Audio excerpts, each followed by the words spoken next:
This presentation will cover how to complete the outcome measures template that must be included with the concept proposal application. The outcome measures were developed by the U.S. Department of Agriculture, Agricultural Marketing Services, and the Office of Management and Budget to standardize performance indicators that apply to the SCBGP. The reason for this is to compile data across all states, making it easier to see the effect the program has on the specialty crop industry, which in turn strengthens the need for continued funding. Please note that because these performance indicators were developed to provide a standardized measure of the program results, outcome measures and associated indicators and sub-indicators cannot be altered, amended, or replaced. This means that when completing the outcome measures template, you should only enter the information requested and provide responses in the format described in the template. Changes, even to make a clarification, should never be made to the outcome measures text as written. Outcome measures are how the success of your project will be assessed and therefore are the primary goal of the SCBGP. In other words, when you select an outcome measure or measures, you are indicating what your project will achieve within the grant duration. The result of all outcome measures is the enhanced competitiveness of specialty crops. Each outcome measure has indicators and in some cases sub-indicators associated with it. These indicators will be the evidence that shows your project has increased the competitiveness of the specialty crop industry. They outline specific performance data that need to be collected and reported for the project. Reporting on your selected outcome measures is one of the ways you'll demonstrate the success of the project. To help in selecting an appropriate outcome measure for your project, CDFA provides an outcome measure supplement that lists the outcome measures, indicators, and sub-indicators along with some additional explanation. A link to the supplement can be found in the Request for Concept Proposals, or RFCP. To learn more about each outcome measure, you'll need to review the outcome measures template, the RFCP, and the supplement. We'll not go into detail on the content of each outcome measure here today. To complete the outcome measures template, first download the template to your computer from the concept proposal application in FAST, the Financial Assistance Application Submittal Tool, also known as FAST. A link to the template is also provided in the RFCP. Complete the template and upload the finished document to the Attachments tab in FAST. The steps for uploading the template are covered in the presentation on the FAST system, which is offered as part of the webinar, part of our webinar series.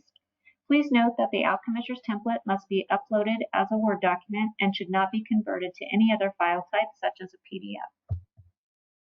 There are a total of 8 outcome measures. And as mentioned, each outcome measure has one or more indicators and in some cases sub-indicators associated with it. When preparing a concept proposal, at least one outcome measure and an associated indicator and sub-indicator, if applicable, must be selected. This is what the outcome measure template looks like. To complete the template, check the boxes next to the outcome measure and indicator selected, and then fill in the value or values for that indicator and, if applicable, sub-indicator. Note that only whole numbers or dollar amounts should be entered when completing the form as indicated, and do not enter percentages, fractions, or decimals. And outcome measures, indicators, and sub-indicators that are not selected should be left blank. Here are a few key points to keep in mind when selecting outcome measures. The number of outcomes or indicators selected is not a factor in scoring the proposal. Selecting more outcome measures does not mean your project will be viewed more favorably. Applicants that are awarded grant funds are required to report on all outcomes and indicators identified, so only identify the outcomes your organization will have the capability to monitor and report on. All numerical estimates provided should be reasonable. We understand that the values indicated for selected outcome measures in the concept phase are projections. However, it's important to provide an estimate that's realistic. And all outcome measures, indicators, and sub-indicators selected must be achievable within the grant duration, which is 2 years and 6 months, or 2 years of applying under the Additional Assistance for Historically Underrepresented Organizations program. It's important to mention that outcome measure 1 must be selected for all concept proposals submitted under the Grown in California funding category.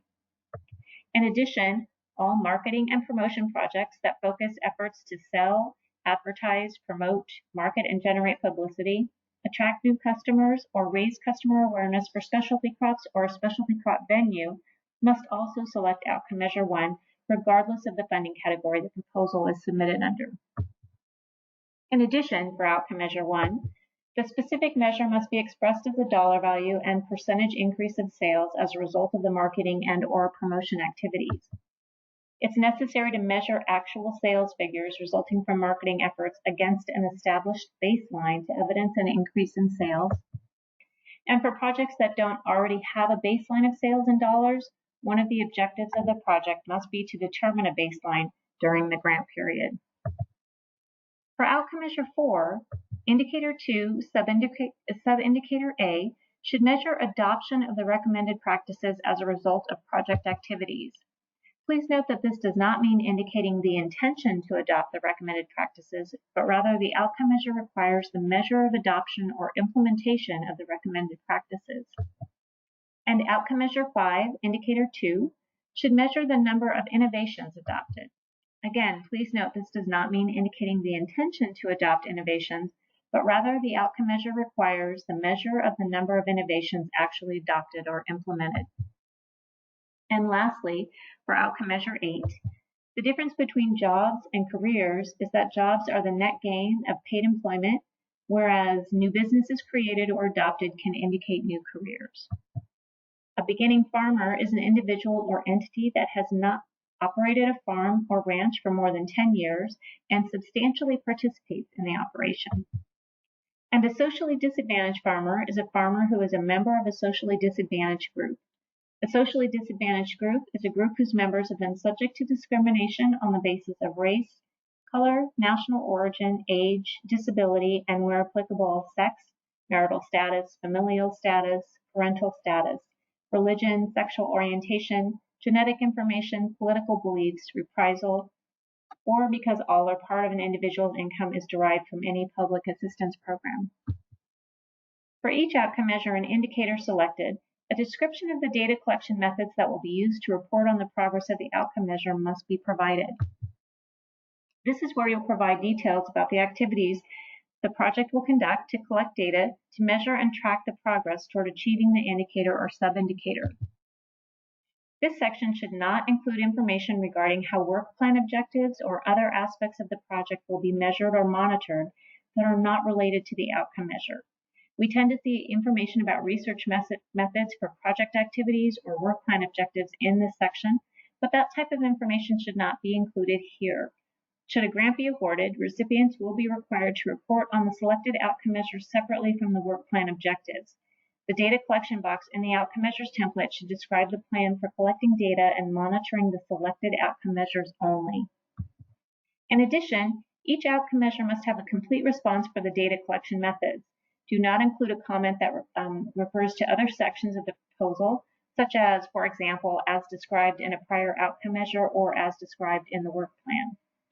Also, if you've applied to the SCBGP in the past, you may notice that there has been a change to the form, and now there is only the one description box required for each outcome measure instead of two. Any data collection, monitoring, and reporting that will be done for the outcome measure will go here. Here is an example of a completed outcome measure template. In this case, outcome measure 2, indicator 1, and sub-indicator A have been selected. Also, note that only whole numbers have been entered and there have not been any changes made to the template other than providing the information requested. In other words, where the template indicates enter number, only a whole number has been entered and any additional text has only been included in the description of data collection methods box, since the outcome measures, indicators, and sub-indicators cannot be altered, amended, or replaced. Before uploading the completed template into FAST, please double-check that you have entered the required values and descriptions for all selected outcome measures. And although the template does not have a page limitation, content provided in the description box should be appropriate, necessary, and responsive to the intended purpose of the template. And that concludes the presentation for outcome measures.